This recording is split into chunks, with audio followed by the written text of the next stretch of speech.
These were 5 stories that proved that Wilt Chamberlain was not human. Let's get it. If you've been following this channel, you know this is not the first time I've said a player is not human. But you also know that I saved that title for players that are on a different level. I'm talking about guys like Jordan, Kobe, Pistol Pete Maravich, Anthony Davis. Guys that were not only NBA stars, but they were also different. And so today we're going to be talking about one of the most different players the NBA has ever seen. We're talking about former Harlem Globetrotter Wilt Chamberlain. That's what he's best known for, right? And in this video, we have too much to talk about. Oh, yeah, I actually know Wilt Chamberlain from the Global Triber. God, you butchered that. Yeah, you get it enough. You're gonna butcher that. Okay, well, just keep going. We're not gonna mention his stats. Instead, I'm just going to share story after story about Wilt Chamberlain that will blow your mind, I promise. And one quick note before that, I just want to say, guys, we are 30,000 subscribers away from 1 million. So if you want to join this journey before we get to 1 million, if you want to get to 1 million together, then make sure you subscribe and let's get this done. For now, though, hey, just give me like 10% of the million subscribers. Can I get to 100K? Can I get play? I just want to play. Okay, that's all. Can I get play? That's all. Wow.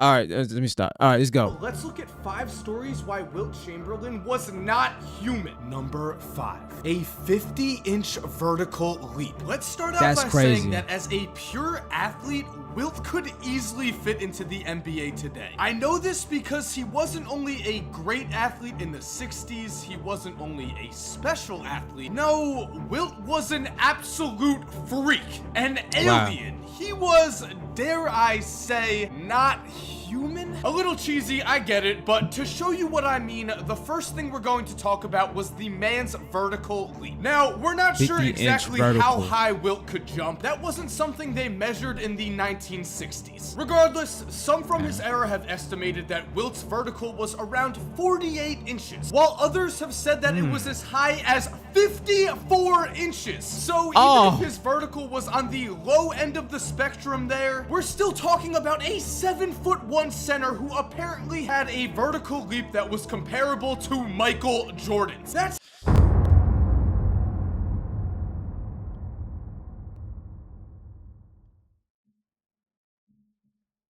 That's a big vertical jump right there. Seems crazy, I get it. But let's just take a look at this video. We can see here that during a game, Wilt's arm almost reaches the top of the backboard. So if you think a 54-inch vertical leap is a little unbelievable, fine. Let's just agree though that the man could jump. That was a major reason. He can literally just hop up and just touch the top of the backboard, bro. That's cheat code. That is your God mode. In like God in a human body type form.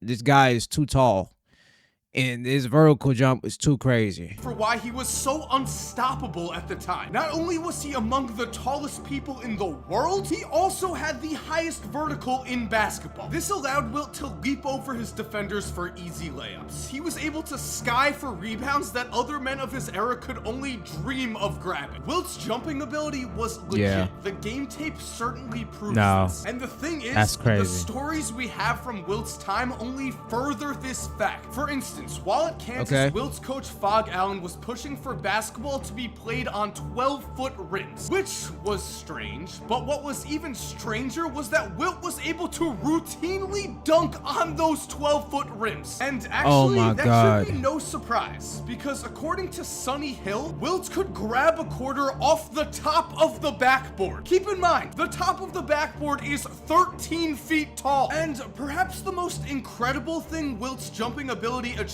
was an actual rule change, because there was a time when Wilt would take 3 steps back from the foul line, throw the ball at the backboard, run, jump from the free throw line, rebound the miss, and dunk to make sure that every foul shot he took went in. Yes, this was legal at the time, and of course it isn't now, because basketball had to change its rules for Wilt Chamberlain. So this dude had the rules change with the free throw situation because he was abusing it and getting purposely missing shot to put it back to get extra point. So he went from making a shot, missing the shot on purpose, and then putting it back for another 2 points, giving him 3 points. That is crazy work. On top of that, they said something about teams were telling them to like make it 12-foot rim, something like that, like to raise the rim higher because it was not fair playing against this guy. He was dunking out 12-foot rims easily on a regular basis. Yeah, he was that guy. Number 4.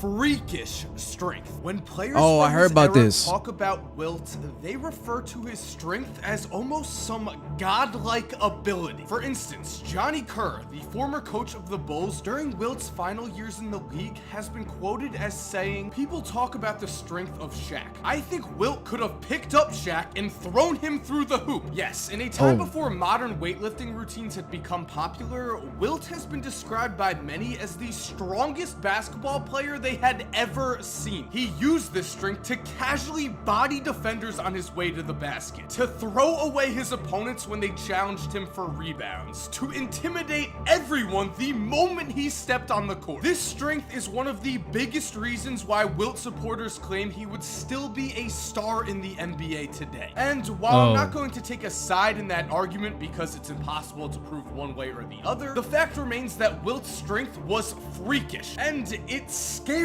people. Former Celtic Casey Jones remembers that once Wilt used one arm to stop Casey and lift him off the ground with his feet dangling. Casey remembers that his legs were still shaking when he went to attempt his free throws. And as for his teammates, there was a time when Paul Silas was about to get in a fight, and instead, Wilt picked him up, turned him around and said, "We're not going to have that stuff." To which Paul responded, "Yes, sir. And trust me, there are other stories. Stories of Wilt picking up two 200-pound grown men up into the air by their shirts like some cartoon. Stories of a 40-year-old Wilt casually lifting 600 pounds as if it was nothing." But no. You telling me this dude picked this dude up and said we ain't doing that, and he said, "Yes, sir. I'm not going to be in timeout today." No. This guy picked up 2 people that was 200 pounds each and held them to the shirt like what? 600 pounds, as it was just normal to it. This guy had unbelievable natural strength. Crazy. I mean, it makes sense. Like the dude's size, he was huge. He had brutal like strength on him too. He had to, right? I mean, that's mind blowing. At this point, I think you get it. Wilt was just on another level, which brings us to number 3. Faster than NFL running backs. I guess now would be a good time to mention the fact that Wilt was nearly a world-class track athlete. In college, he won the Big 8 high jump competition 3 years in a row. He threw a shot put 56 feet and he ran a sub-11 second 100-yard dash. It's that last fact, Wilt's speed, that is perhaps the most impressive thing here. Because throughout— Hold up, I have to go back to that speed. What was the speed? Because I was just blown away to the fact that this dude was doing track too. He ran a sub-11 second 100-yard dash. Sub-11 second 100-yard dash. Shot put 56 feet and he ran a sub-11 second 100-yard dash. It's that last fact, oh my Wilt's God, speed, that is perhaps the most impressive thing here. Because throughout history, there have been a handful of guys who were really tall, really strong, and could jump really high. But how many of those guys were also among the fastest men on the planet? Time and time again in the NBA, Wilt proved his speed, as several times a game he would beat other centers down the court for easy baskets. His teammates knew to look out for these opportunities as much as possible because they knew how fast Wilt really was. His former coach with the Warriors, Alex Hannum, illustrated this by saying, "When I coached the San Francisco Warriors, I thought Al Attles was the fastest guy on our team by far. So I set up a series of races, baseline to baseline. In the finals, it was Wilt and Al Attles, and Wilt just blew past him. I'm convinced that Wilt Chamberlain is one of the greatest all-around athletes the world has ever seen. And if you're still not convinced of how fast Wilt really was, just listen to this. Legend has it that at a party, Wilt and NFL Hall of Fame running back Jim Brown began to argue about who was faster. So they went outside and Wilt beat him in a race. Then Jim Brown wanted a second chance. So they raced again and again. Wilt beat one of the best running backs the NFL has ever seen in a test of speed. Yeah. Dude, you're running with a fast running back that trains to run on fields, dodging freaking incoming mans who trying to hurt him, and you're beating him like, dude, two times? Was just ridiculous. Number 2. Underrated defensive beast. Okay, so I mentioned before that I'm not going to talk about Wilt's stats in this video. And I'm not. We all know his stats. So instead, let's talk about the most underrated part of Wilt's game, his shot blocking ability. Because when we look back at that era, everyone remembers Bill Russell and his defensive ability. What everyone has forgotten, though, was that Wilt had plenty of defensive talent of his own. Now, the NBA did not record blocks and steals back when Wilt played, so we don't know exactly how many blocks a game he had. What we do know is that there are several stories available that can give us an insight onto just how dominant he was. For instance, before his first game against Wilt, future Hall of Famer Walt Bellamy went up to Wilt and said, "Hello, Mr. Chamberlain, I'm Walter Bellamy." Wilt shook his hand and replied, "Hello, Walter. You won't get a shot off in the first half." He then proceeded to block all 9 of Bellamy's shot attempts in the first half. Finally beginning the second half by saying, "Okay, Walter, now you can play." Keep in mind, Walter Bellamy averaged 31 points a game that year. It's stories like that one that prove just how good Wilt was defensively when he locked in. He was so good that sometimes players wanted to fight him. For instance, there was a time when opposing big man Tom Masheri tried to fake Wilt out with 4 pump fakes before finally putting up a shot and was rejected. The ball landed back in Masheri's hands, where again, he tried several fakes and again, he put up a shot and was rejected. Instead of trying a third shot, Masheri decided to fight Wilt in anger. So he tried to throw a few punches, but Wilt just looked at him and laughed while holding his hand on Masheri's forehead. Finally, Wilt said, "That's enough," and Masheri stopped immediately. And you can't make this out, dude. You can't make this. No. I can picture I pictured the whole thing. Dude getting his shots blocked like 5 times. He's just like, just let me put it in. No. Man, he just holding. He's like, bro, chill out. And he's like, all right, I can't do nothing. I can't. At just some point, you just gotta pack it up and just know that you can't do it. That is crazy. Final story we have of Wilt's defensive dominance comes from Larry Brown. As Brown witnessed a time when Magic Johnson had just entered the league and Wilt was in his mid-40s. The two were playing a pickup game at UCLA, and in the game, Magic made a few questionable calls. This made Wilt mad, so Wilt declared to everyone, "There will be no more layups in this gym." He then proceeded to block every single one of Magic's shots, because unlike a lot of star athletes, Wilt did not get soft with age. In fact, and number 1, volleyball star. To give you an idea of dude block, there's no way this dude was that. He was doing these. He said no more. How does it feel when the man that size of caliber tells you no more shots, no more layups? We're not doing this. No more. As if you were in timeout.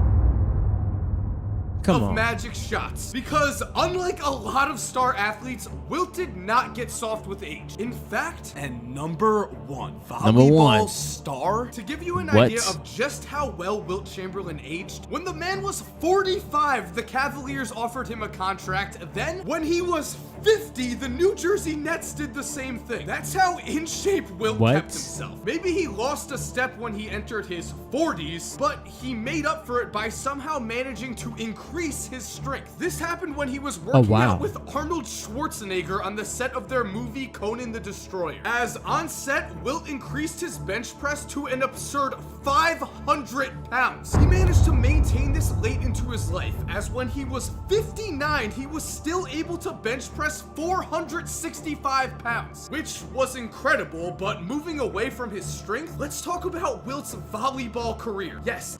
So before we do that, I just gotta say this: the dude was benching 500 pounds. Towards the end, later on, as he getting older, like older, right? He was still benching like 400 some pounds. Yeah, this guy was unbelievable. Did you know that after the NBA, Wilt began a career as a volleyball player? Somehow in his retirement, Wilt was able to learn a completely different sport and become a near professional level player in that sport. For years after basketball, Wilt appeared in volleyball all-star games against some of the best competition in the world. Look at his body and how good shape he is at his age too. And while his fundamentals were a little spotty, I mean, he did start playing volleyball seriously when he was in his 40s, Wilt was still able to use his overall athleticism to gain one of the deadliest spikes the sport had seen. And due to his playing ability as well as his work trying to raise volleyball awareness across the United States, Wilt was inducted into the Volleyball Hall of Fame. Was there anything on earth this guy could not do? So there you have it, guys. Volleyball Hall of Fame. What did he not do? He did track. He outbeat a famous all-time running back in the that played for the NFL. Forgot his name though. I forgot the right. But it just know he did that. He was blocking magic shots. He was manhandling grown man that was tall and big and weighed 200 pounds, and he just put him in timeout. And then he got in a movie. He got in a movie with Arnold, benching 500. And then on top of that, carry over to some volleyball. Bro, yeah, this guy is crazy. He did some amazing things. He definitely utilized all attributes of his size, tallness, to his strengths and everything. And that's why he's a legend. Anyways, if you guys enjoyed, man, give it a thumbs up. Hit that subscribe button. I got way more to come. And thank you for tuning in. See you on the next one. Peace. You want to see me do some highlights to him? I definitely do that too. All right. Bye.